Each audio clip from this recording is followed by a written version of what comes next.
Hey, welcome to Jay and Jay Every Day. It is just me today, along with unpaid intern Nikki. This is going to be a mini episode. She has got some creepy, spooky kind of ghost stories that go along with her house that she has recently purchased. It's been, 3 years? Almost 3 years. Jim is off doing his own thing today, so it's just me and Nikki. So we're going to start here. Why don't you give us a little bit of background about you and the house? Okay, so we bought this house in March almost 3 years ago. On paper, the house says that it was built in 1912, but according to the Historical Society, the building process started in 1901 and finished in 1902. So it's a pretty old Victorian-style home. Beautiful home. Needs a lot of work, but it's still great. I have 6 kids. This information is a little important. They're 14, 13, 10, 9, 4, and 3. My 14-year-old is disabled, and we have a nurse that used to come in and help take care of him till an unfortunate incident where she fell down my back steps and broke her ankle, which looked like a foot hanging in a sock. Not that anyone needed to know that. Yeah, it was pretty disturbing. I seen the photos of that. It was difficult to try to help when I was trying not to throw up on her. Yeah. But anyway, I'm going to start with the first incident, which happened before she injured herself. My 10 and 9-year-old were standing inside of the front door in the foyer, facing inward toward the foyer, and I was standing kind of sideways towards them and towards my son's room, which is to the left inside of the front door. And the nurse was taking care of my son, and I was talking to her, complaining about something. I always rant to her. And she had turned around to talk to me and come walking towards us and stopped right on the inside of my son's pocket doors. And while I was talking to her, the pocket door opened all the way up and almost hit her in the side of her face. And my 10-year-old and 9-year-old look at me and go, "Mom?" And I just shake my head and continue talking. The nurse turns around, walks back over to my son, and I lean forward and push the door shut. And when she gets done, I was like, "You didn't see the door almost hit you in the face?" And she was like, "No." And I was like, "Yeah, while I was sitting here talking to you and you walked up this way, the door come all the way open, like right next to your face." And she's like, "Oh shit." So I stood there for probably 10-15 minutes, bouncing the door inside of the frame, trying to get it to open up all the way again. And it would only open up 3, 4, or 5 inches, but it wouldn't come all the way open like it did. And this door has a foam strip, like a 1/2-inch foam strip that runs along the edge of it, so that when it's pushed into the frame, it doesn't come back out. So that was one of the first incidents we had. So yeah, anybody, who's familiar with older homes, the pocket doors, they're just sliding doors that recede into the walls, and they're usually pretty decently heavy. Pretty heavy. It is pretty heavy. I mean, they're solid wood. They're not hollow. They are solid construction. And because of how old the mechanisms are, you can hear it when it opens or closes, when you open it and close it, but it didn't make a sound. And it just slowly opened to where it almost hit her in the face. Yeah, which is creepy. I mean, because those doors, I don't know what, they come out of the wall maybe a good 4 foot, because the entrance ways they are pretty wide. Yeah. So yeah, for the doors to come open that far on its own. Yeah, because nobody was in the doorway. She had stopped right before the doorway, and it's raised up a little bit, so somebody would have had to have stepped onto it in front of her. But I kept playing with it, and I could not get it to do it again. Yeah, that is creepy. So that is one of the first incidences. Now, I have stayed in this home. I never seen anything when I was there. Because for those, Nikki is my niece. So I have been in the home many times. The couch. Yeah, I've slept on the couch. No, the couch video. The couch video? Draw me like one. Oh, yes. Podcast. Yes, if you've seen that video of me without a shirt on, I'm sorry. And you're welcome, I guess. Also, the video of Jim in the shower was also done in your house as well. Yeah. Also, the interrogation was done in my basement. Oh, yeah, the interrogation was done in your basement, as well as the puts the podcast in the basket. Yeah. So, yes, we have been in this home. I know the home pretty well. I actually know the previous owners of the home who had some stories from this place as well. Well, they were there for 32 years, so of course they had some stories. Yes. So that was the first incident. talk about some of the others. So another incident, my kids were at school and my baby dad was at work, and I was sitting on the floor in the family room sorting through laundry, just sitting there. And I was sitting in front of a piece of my sectional, and I just kept having a feeling like someone was trying to tap me on the back of my shoulder or like run their hand down my neck. So I pulled up the live feed of my camera that's in my family room that points pretty much directly at where I was sitting. And I just kept seeing this orb that kind of reminded me like the diameter of the top of a pop can, just floating around like in my face and all around my head. So I was watching it on the camera. I couldn't see it with my bare eyes. Like, I'm looking around. Everywhere it's at, I was trying to swat at it, and every time I would go to swat, it would move. So I'm looking around trying to figure it out. Ceiling fan wasn't on. I got the ladder, climbed up to where the camera was to make sure that there wasn't any spider webs or anything, because I just figured it was a bug, and there was nothing. Sat back down on the floor and just kept getting this feeling like something was trying to tap me on the shoulder. And as I'm watching the video, it just kept coming at my face. And every time I would swing it where it was at in the video, it would move away, but I never actually made contact. So that was another creepy incident, being there by myself. Yeah, and anybody that's seen any of the ghost hunting type shows, you have seen the videos of the floating orbs. And that's kind of what this was like. And if we're lucky, Nikki is going to get us some of these videos so I can actually put them up as well, that correlate with these stories that she is going to tell today. So, yeah, the floating orb, I mean, those are a standard of ghosts in the ghost hauntings and the ghost hunting shows. Those are pretty normal. Well, and we've learned pretty quickly, if there is an incident, we don't talk about it in the house. Because anytime we've discussed anything that we've experienced in the house, things get a little creepy and get a little weird. Yeah. So we discuss them outside of the home. And you've also, anytime you've done any remodeling to the home, there have been incidences. Yes. So if we don't do any remodeling, things are pretty chill.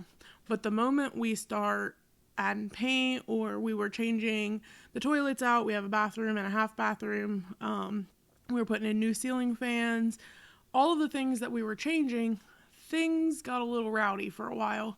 A lot of noises, things randomly falling, my kids feeling uneasy, my dog's barking at corners, and just getting the zoomies out of nowhere, like wake up from a dead sleep and run circles around the house.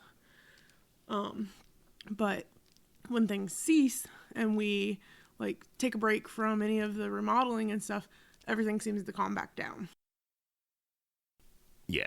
So yeah, that is one thing I noticed in you telling me these stories, is there was a lot that would happen around the remodeling. Especially when we first moved in, because we were doing so much painting and everything. Yeah, and you were brand new to the home. Yeah. So, yeah, a lot of things. Like, this is an older place. I mean, it's in a historic district of the town we're in. Possibly a part of the Underground Railroad. We're not 100% sure. So, yeah, this is a brief description. It's a large brick home. Could be classified almost as 3 stories because of the large attic. The garage actually has a basement in it as well. One half of the garage, if you lift up this great big wooden floor, there's a door built into it, and if you lift it up, it goes down into a small basement that has this giant coal-burning furnace in it. So yeah, it's a much older home. I mean, the garage would almost be considered a carriage house. Yeah, because the garage even has an attic. Yeah. So yeah, it is a much older home. So what else has happened? Okay, so when we first moved in and we was doing some stuff, I was putting up new curtain rods. I was hanging up new curtain rods to hang up everybody's curtains, and I had borrowed the baby daddy's impact and was putting them up and everything. And after I was done, I left the impact on my long dresser. Now, mind you, when you go into my room, to the left side of the room, on the other side of the closet, is where my long dresser is at. And then I have about, 4 or 5 feet. And then there's a king-size bed. And then the other side of the king-size bed is another 4 or 5 feet. And then there's a window that we had an air conditioner in because it's an old house. It doesn't have any central air. And it's essentially a brick oven. So we would go up a couple hours before bed to turn the air on so we didn't suffocate in the middle of the night because of the heat. And I went up one night, walked over to turn on the AC, and the light on the impact came on across the room on top of the dresser. And I just kind of stopped what I was doing, and I looked over, and just kept staring at the light. And I kind of stood there for a second. And then I walked across the room. The light stayed on the entire time. Now, anybody that knows how an impact works, has a light on it, you have to pull the trigger on the impact for it to light up so you can see what you're doing. And when you pull the trigger, it makes the whirling noise, like, it's trying to screw drill, screw or whatever. Well, it didn't make any noises. The light just came on. It stayed on all the way up until I picked the impact up, and it went off. So I sat it down, and my first thought was maybe the battery's going dead. So I went downstairs and outside and called the baby daddy and was like, hey, when your impact is dying, when the battery's dying, does the light come on randomly? And he was like, no.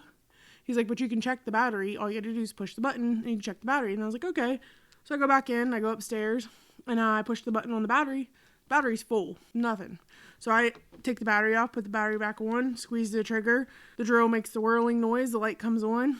About, 5 seconds after I let go of the triggers, set it down, the light goes off. It did not stay on. So when he gets home, I was telling him about it, and he didn't believe me because I wouldn't do it. 2-3 nights later, we go to lay down in bed. I have blackout curtains. It is pitch black in my room once we turn the lights off. Soon as his head hits the pillow, the light comes back on the impact. And he shoots up out of bed and he says, oh no, hell no, no, no. Gets up, jumps up, pulls the battery out of the impact and takes it down and leaves it in the kitchen. Yeah, any type of, electric drill, battery operated drill, most of the newer ones do have some form of light on them. And yeah, you have to pull that trigger for that light to come on. For the light to come on randomly like that without the trigger being pulled, okay, that could be chalked up to some type of short in the tool. But for it to only happen randomly like that, and from my understanding, it's not happened since. It has not happened since. He still uses it. Yeah, still using the same tool. That is very freaky that it would just be turning on the light randomly. Yep, same battery, still works just fine. This is probably about 2 years ago now, so I'm not really sure, but it definitely, I was like, see, I fucking told you, look at that. Yeah, see, I don't know if I would have even left it in the house. I probably would have taken it outside.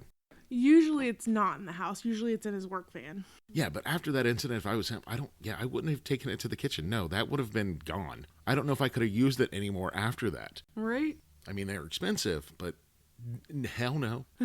So 2 years ago in September, my son had gotten really sick, my 14-year-old, and he had to be taken to Children's for a couple emergency surgeries, and I was up at Children's with him without a vehicle. All my kids and the baby dad was here in town, and he had got the kids to bed and took the dogs out for their last run of the night and was bringing the dogs in.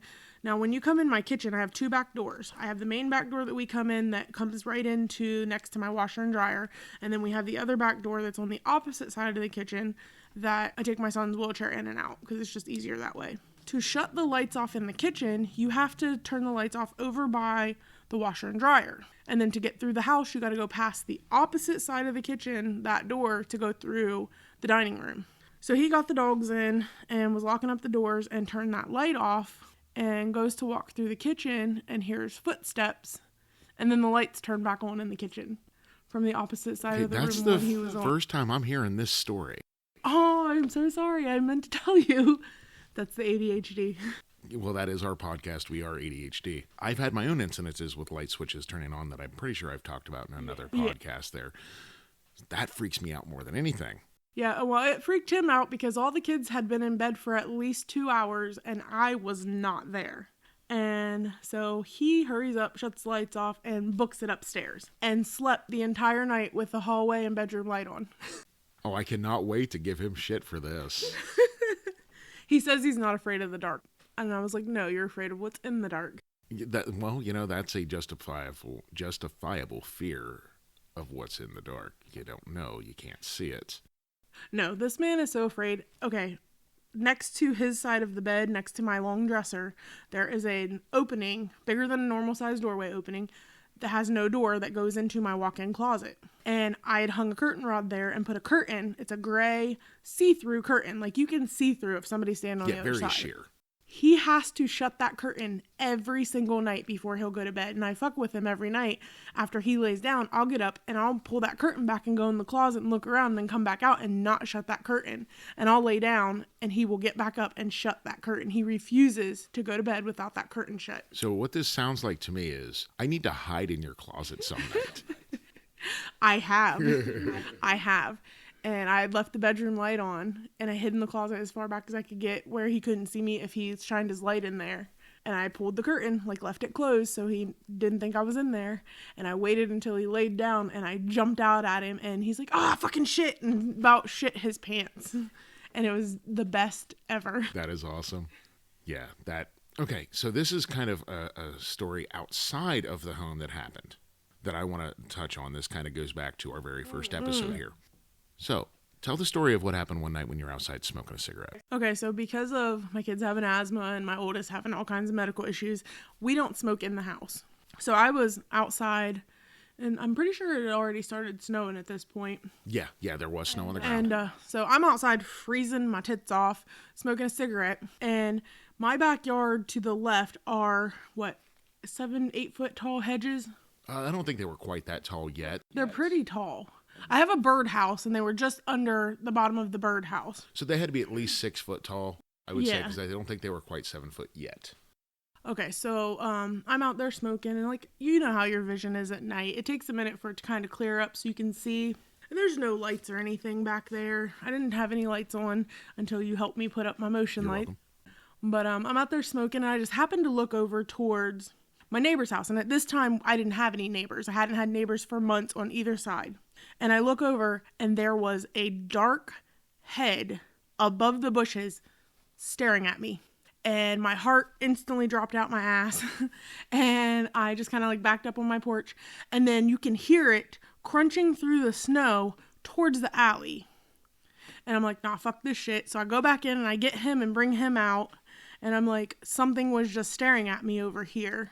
And we go look, and there were footprints, but there was no, like, any other signs of anybody being there.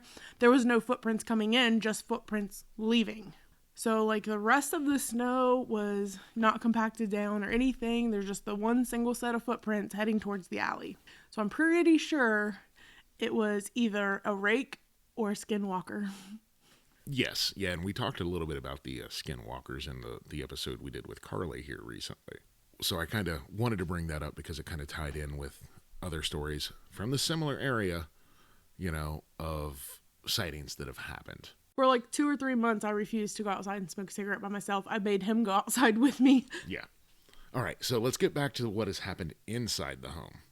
Okay, so after dinner, all the kids were upstairs. Okay, I have ADHD, and I have these doom boxes, and they were covering my dining room table for a while. So we ate dinner in the family room, and I had my 3-year-old and 4-year-old in their high chairs. And once dinner was done, we just cleaned up the high chairs and left them sit in the family room, right inside of the pocket doors that go to the family room. All the kids are upstairs playing, and me and the baby daddy are sitting there, and I'm complaining about the budget and everything else, and he's complaining about work. And while we're sitting there talking, one of my kids' high chair tray shoots off the high chair about 5 or 6 feet in front of the high chair. Now, these high chairs, you have to push a lever to release them. On the front of the chair. Yeah, you can't just slide them off or slide them on. You got to actually push in the release so they will attach. You have to squeeze the front of the high chair and pull on the tray at the same time to get it off. So he looks at me and I look at him, and he's like, "Did you see that?" And I was like, "I didn't see shit." And I got up and picked up the tray and put it back, and we continued our conversation like nothing happened. Yeah, in some incidences, just moving on and just don't even talk about it is the best. A lot of times when we hear or think we see something, I'm just like, nope. He's like, "Did you hear that?" I'm like, nope. I didn't hear shit. That's right. Yeah, just like if you're out walking in the woods and you hear things. No, you didn't. No, you didn't. Yes. Yeah, I don't know. I think that one, out of all the stories that I know, is the creepiest. Because there was no way that tray could have flown off there by itself. No. It's not like it's spring-loaded on there for it to shoot off. Yeah, no. Well, in the pieces underneath the tray, when you squeeze that lever, it has like these little ridges that hook into ridges on the chair itself. So, like, it's on there good. So one of these one of these stories happened just recently, within the last couple of months. We were in the family room with my 3-year-old and 4-year-old, and we was watching TV, whatever. I get up and go through the dining room into the kitchen. My 3-year and 4-year-old's running around. My 4-year-old comes in and stands directly in front of the TV. And shortly after he comes in and stands in front of the TV, my 3-year-old comes in. And when they come through the dining room, they pass my desk, which is sitting up against a wall, just on the other side of this tiny little wall that's between the family room and the dining room. And just seconds after he stops and stands next to his brother, something comes flying off of my desk at him. And we actually got that on video. Yeah, I've seen the video. Yeah, what was it that flew off? I don't even remember. It was a correction paint pen for my van, because I opened up my van door with my son's wheelchair sitting next to it and just shredded the side of the van door. Yeah, it just randomly flew off at the child. And then my son, my 3-year-old, turns around, he's like, "What was that?" And he picks it up and goes and hands it to his dad. And mind you, this paint pen has been on my desk, on the top of my desk, for a few weeks now, because I'm a procrastinator. and if it was going to come off because of movement, it should have come off when my big ass walked through the dining room. But it didn't. So, and you can hear in the video the force of it being tossed where my 3-year-old had just been. Yeah, that one, you could almost say, from the just walking past it, causing some vibrations, causing it to possibly come off the desk. But, it had been there for quite a while. And like I said, I had already went through there first. Yeah. A while before they came into the family room. I still think that the high chair tray flying off is still way creepier. Yeah. Well, I caught another one on video also. I've been working 3rd shifts, and I got a bunch of health stuff going on, so I'm tired all of the time. And my 9-year-old and 10-year-old decided they wanted to help by making dinner. I have this great big dish drying rack that goes above, like on either side of my sink, up and above in front of the window. And I got it on video where my daughter was walking back and forth, getting the ingredients and stuff and putting it in the pan and everything. And my 13-year-old comes flying through the kitchen, slides across the floor, doing whatever she's doing because she's ADHD as well. And my daughter walks back past the sink over towards the cooktop, and a pot comes off of the top shelf of my drying rack and hits the floor. And moments after the pan comes off, a bowl that had been upside down on the bottom part of the drying rack also comes off and lands in the sink. Now, I have seen the video, and to me it looks like the pot that fell may have hit the bowl and caused it to fall. But I know you're saying that it did not, that there's no way because of the way the bowl was upside down on top of other things, and there's like a 2-inch ledge all around the top and bottom rack. Yeah, it's like a wire type drying rack. It's really nice. It goes up and over the sink. For the price, it better be nice. It should have put itself together. Yeah. But yeah, that, once again, it's another one of those, could be explained by the movement. I mean, it's an older house, things rattle and shake. But at the time that it happened, there was no major movement. You can see in the video that she did not bump into the counter or anything that may have caused this. But if it would have been just a split second sooner, the pot would have hit her right in the head. It had knocked her out. Yeah, because we're talking it would have fell from a good 6.5 feet, maybe. Yeah, because she's, right above her ribs to her head above the sink, and then it's another, 4 feet above her head? Yeah. Yeah, I mean, it would have knocked her clean the fuck out. It'll laid her out. Which she may have deserved it, but... I feel like it was trying to get my 13-year-old from running through the house. Yeah, she can be a holy terror. Oh my goodness. God love her, but yeah. If anybody knows where a child boot camp is, let me know. Yeah, just send us an email at jnj.airyday@gmail.com. Please and thank you. Yes.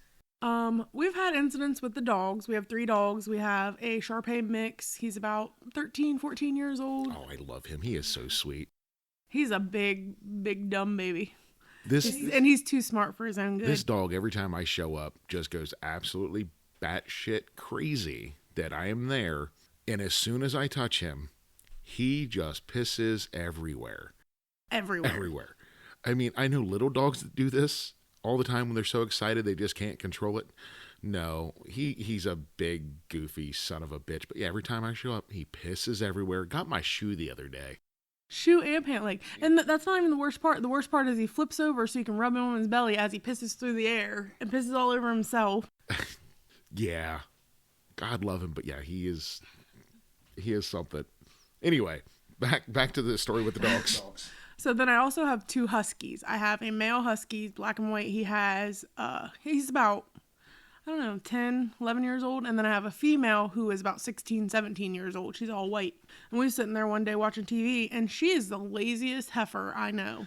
She is. She was laying in front of the TV stand, passed the fuck out, and out of nowhere yelps and runs full force through the house and goes and hides in the basement and refuses to come out. We can't figure out what happened. Nobody was around her. She was just laying there on the floor, dead ass asleep, and then yelps and takes off through the house. So that was an incident that I still haven't been able to explain.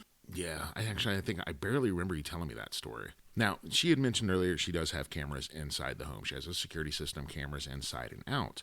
We know of the incidences you've caught on camera.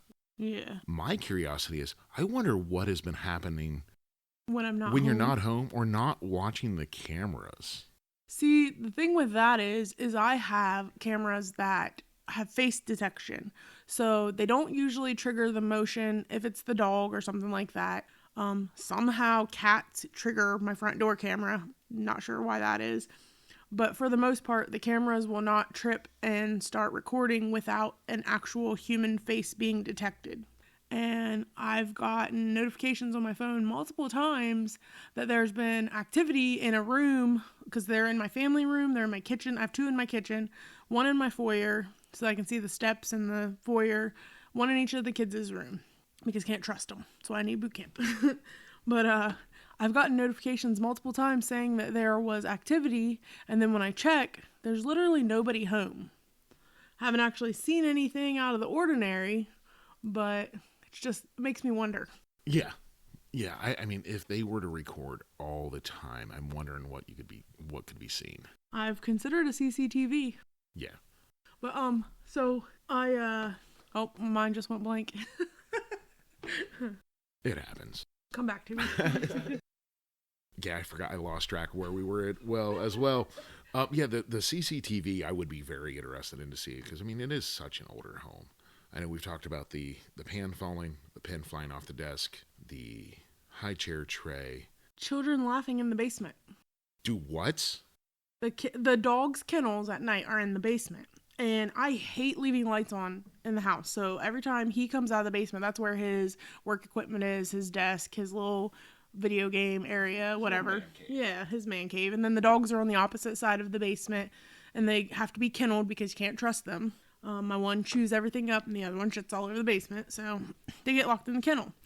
Well, all the lights were off downstairs, and he gets ready to go, because you have to go through my half bathroom to get to the basement door, which I think is the weirdest setup ever. But he goes into the half bathroom and opens up the door to go to the basement to turn the light on, and he starts hearing giggling and feet taps at the bottom of the stairs. And he goes, nope, turns around, shuts the door, and Not today, walks Satan. out. Yeah. So speaking of your basement, you were telling me something before we started recording. Ah. There is, okay, so in this full basement, you have the normal basement windows on the sides. Well, on the one side of your basement, I do know there is a window that leads into a crawl space. Okay, so this window, it's like a window door. It looks like a window, but it opens like a door. And it's about, 5 feet off the ground. Yeah. So you have to have a 2 or 3 step ladder to get into this little window door Which thing. I have been in this area. It is a dirt floor. Yep. So we were running cable lines or something. So I have been in this room. This, what she is about to tell us, I had no clue about. When we first moved into the house, after we had finished painting the basement and everything, baby daddy climbed up into the room and was exploring it and looking, because the fucking floorboards that go in my attic for some reason are in this room in the basement. But anyway, I was standing outside of it watching him, and you could see all of these old empty glass bottles laying over next to the window that's there. And he checked out this whole basement and this whole room. And the room goes from the front of my house, and it's probably 10 feet wide, 13 feet wide. Yeah, it's pretty wide. Yeah, about I would say 13 feet wide. And it, like I said, it starts at the front of the house and it goes all the way to the back of the house. And now this room, and yes, the entranceway is about 5 feet off the main floor in the basement. And you can't fully stand up in it. You got to kind of hunch over a little bit. It's maybe only 5 foot of clearance inside. Yeah, my 9 or 10-year-old could stand up in it.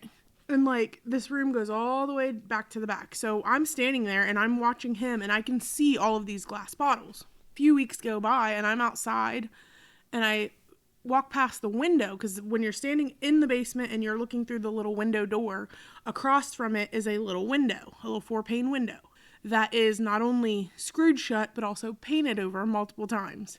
But anyway, I was outside and I was walking past it and I noticed a big fluffy white comforter in this dirt room that I know for a fact wasn't there. You know for a fact. I was in this room before and I remember seeing the bottles, but there was nothing else. So I crouched down and put my face up against the window and I'm looking in and there is dirty footprints on this white fluffy comforter, like bare feet footprints that goes towards the back of this dirt room. And there's also empty food wrappers laying around. And I think like a Mountain Dew can or something. So I instantly start freaking out. He comes home, he goes in and he starts looking around. We check the window and make sure it's still screwed shut and painted over, like the screws haven't been messed with. And he goes looking in, checking this room out. We cannot figure out where this comforter or these food wrappers or these feet prints came from. And we still to this day have no clue, because the back door to the basement, for one, you can't just get to the basement door from outside. No. You have to lift up the part of the porch and go down the steps to get to the back door. And the back door has 3 locks on it, and then we put tape along the seam because a lot of cold air was coming in it. The locks were not messed with. Nothing was broken. The tape was still stuck to the door jamb and the wall. Yeah, the other basement windows were still all intact and sealed. And yep. And we, for the life of us, cannot figure out where any of that stuff came from. And didn't actually find anybody. Now, I know you were telling me, and I didn't know this, but we were talking about the garage earlier that has the basement in it.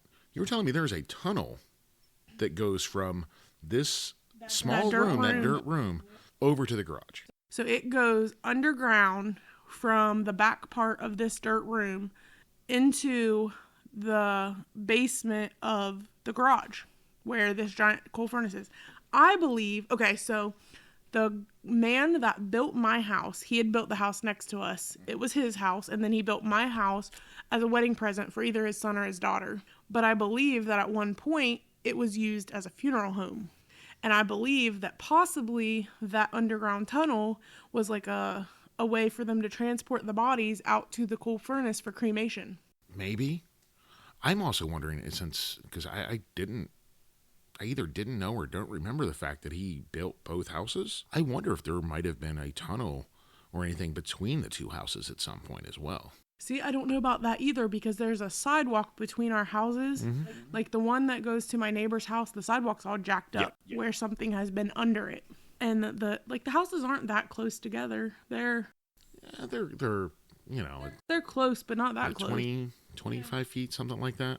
But so that, and right now I have so much crap on top of that door to the basement in the garage. We haven't been in there to really look at anything lately.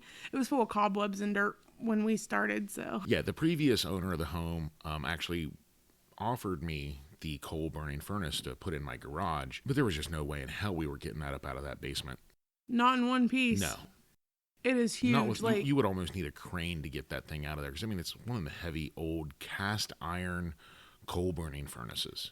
I just want to take this time to also point out that the access on the outside of the garage, there is a small door that is an access to feed the coal. And then there's also a larger, skinnier door that is like a maintenance access. Those are also screwed and painted shut. Yes. I don't know, that the blanket thing, that is creepy, especially with the footprints on it. Yeah. Now, were these like adult size footprints? Probably like older teen, young adult. Okay. They were barefoot, It wasn't even like there wasn't boot prints or anything. I mean, there was boot prints, but they were his work boots from where he was in there. But it was just awkward because these footprints were over top of those prints. Yeah, that is very freaky. And yeah, the whole room itself is just bizarre. Lights randomly flickering. Basement lights. Those bulbs blow constantly. Well, I mean, it is an older home. The electrical system does need an update. Nope. There are 2 brand new electrical boxes. One for one half of the house, one for the other half of the house. Yeah, Granted, some of the electrical is still knob and tube, but majority of it has been updated. But the basement lights, and I know like in my garage, the humidity and things do play havoc and will cause the bulbs to go out sooner. So I could almost see that happening with the basement, where the humidity in the basement, because it is a damp basement. It's not like soaking wet or anything, but there is still some moisture in the air. So you know how when you're standing in my kitchen and you're facing the kitchen sink? Yes. And you can look and you kind of see like a third of the door that leads into the dining room? Yes. Because it goes past like the sink, and then there's my cooktop, and then there's a double wall oven. Yeah. And then on the other side of the double wall oven is the door to the other back door. And then when you're standing at the kitchen sink, you can only see about a third of the door that goes into the dining room. And right inside of my dining room is this giant entertainment stand that I turned into my rat castle. Yes, she has pet rats, people. I love my rats. They're not dirty or icky, and they're very smart. And anyway, I can be standing there washing dishes, and I will catch something. Mind you, I'm the only one there during the day. My kids go to school, and he goes to work. He leaves for work before the kids even get up for school. I could be standing there doing dishes, and I'll see something out of the corner of my eye, and it looks like someone standing right inside that doorway, but kind of leaning over, so you just see like one shoulder and the head. Yeah, like they're peeking around the corner at. I see it out of the corner of my eye all the time, and I'll turn and look, and there's nothing there. But I see it all the time, and every time before I look, I get a cold chill, and like the hair raises on the back of my neck. So that happens a lot. There's also been times that I've taken a nap during the day, and it looks like someone's standing inside of that gray curtain to my to my closet. It looks like someone's just standing right inside of there staring at me. But then, like, if I raise my head up to get a good look, there's nothing there. And, like, I've never really felt uneasy in my house, except for a couple of years ago, for about a month or 2 months. Every time I would turn the lights off downstairs, I had a horrible urge to run the fuck up the steps and hurry up and get in bed. And it happened for, about, like I said, about a month or 2 that I had that really uneasy feeling that I needed to hurry up and get upstairs. Haven't had that feeling since, didn't have that feeling before, but it was just very uneasy, and like it'd make my stomach turn. Like I would get that weird, creepy feeling. Well, and I know your oldest daughter, her bedroom, she's got a problem with that. Yes, especially her closet in her bedroom. And now I've stayed in this room. It's a normal size bedroom, but the closet, it's a smaller closet. It's not really that big. But yeah, I know she's got a problem with that closet, and the door's got to be shut. Well, and that closet door, it takes a lot to close and open it. Like you got to push really hard or pull really hard. Swollen, yeah. And it just doesn't sit quite right in the hole. That door has to be closed every night before she goes to bed, and there's been several times that she's gotten up and it's been cracked open. So the last time I stayed at your place, the bedroom door itself, I had woken up several times throughout the night. The bedroom door was open. And I know I've closed and sealed it. Well, and with that, the way the mechanism is in those older doorknobs, you have to turn the knob and it clicks when it clicks back in. So when you close it, you have to turn the knob and pull it closed. And when you let go of the knob, it clicks. Yeah. And you can't push it open. Yeah. Oh, yeah, I know. But, yeah, I woke up the last time I stayed the night. And, the door was open at least twice throughout the night. Now, it wasn't, like, wide open, but it was cracked. Yeah. Now, it is right at the top of the stairs. It is older home. I figured, okay, maybe somebody going up and down the stairs, just that weight shifting the door frame in the jamb caused it to open. But yeah, that kind of freaked me out a little bit. I know I closed that son of a bitch.